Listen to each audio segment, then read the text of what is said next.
कितना बढ़िया हमरा बेंजू मास्टर धुन बजौले बा। सही कितना सुंदर धुन बजौले बा हमरा भाई कि गांव के पूर्व का है उनका सूरज देव ये ना पूर्वे बढ़िया हाल लगे है माई के हमरा गांव में रोगा गांव में काली माई के मंदिर बा लेकिन काली माई के मंदिर के मुंह दुआरी भइल का है पूर्वे पर भइल उत्तर पर का है भइल दक्षिण पर का है भइल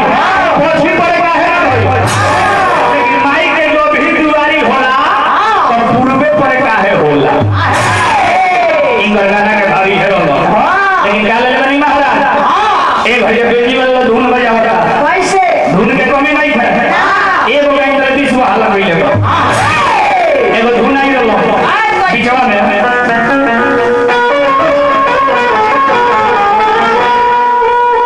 कि जब जब कहबू बाप होई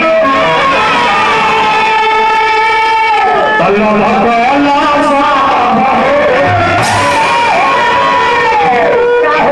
कितना लोग खड़ा वाला बात कोई इतना बारे में ये घर दुआर पर बजावे लेकिन नहीं है लेकिन नहीं बजावे लेकिन बा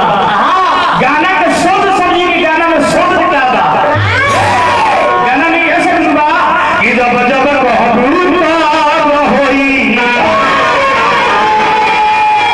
तल्ला भकला सब होई माने गाना में कहता कि जब जब कहबू बाप होई का होई भेंट मुलाकात होई मतलब गाना कहता लइका कहत या लड़किया से कि जब जब कहबू तब होई कि जब जब कहबू तब होई अल्लाह भगवान सब होई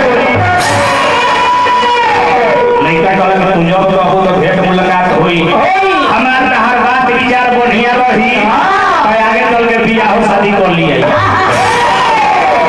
तो धुन के कोनो कमी नहीं है एक बार धुन नीचे में बाजा तो भैया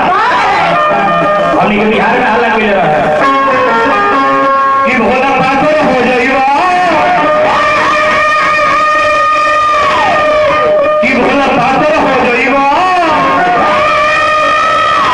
तो भनिया याद कर देख के पियो ना तो पागल हो जाई ए महाराज हमनी के बिहार में गीत खूब बाजो हमनी के बिहार में खूबी गीत बाजो तले एगो नया लइका गा देलो कि भोला पियर हो जइबा सब भगिया छोड़ मारो पियर ना तो पियर हो जाई और वही यूपी में तो भैया ठीक बा लेकिन जाई ना हमनी के बिहार में जाई अभी इतना बात जब भोलेनाथ सुन ले जाके नीतीश के मुड़िया पर बैठ हुए जाए बिहार के जितना दारू पियर बंद बा सारा बंद कर दो यार हमनी के बिहार में दारू पियर बंद हो गई अब का करे महाराज रहुओ ही आया के हमनी के बिहार के लोग यूपी में आके धक्का करो बिहार में दारू बंद हो गई लेकिन बंद कहियो होई कि ना पहले से बढ़िया हो गई पहले से बढ़िया हो गई के घड़िया होम डिलीवरी बिहार में हो गई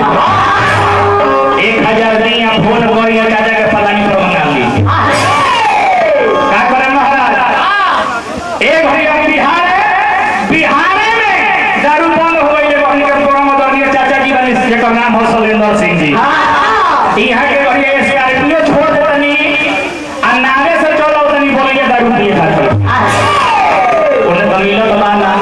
ईमान पियर पियर के बूढ़ा गई का फल जा आई तो धुन के कौन को नहीं खेलो हुआ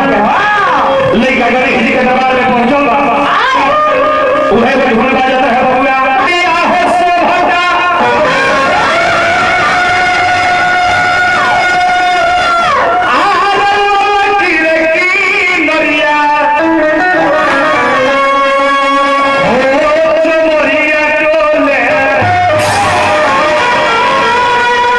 एकदम पचरा के भाव रही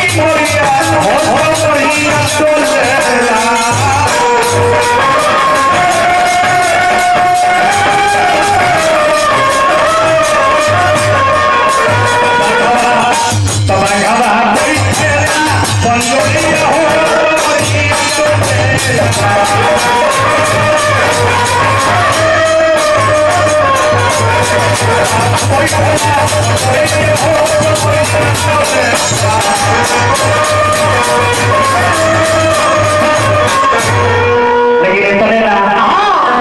भक्त माई से कहले कि माई हम तारे के रोज बोलाई ले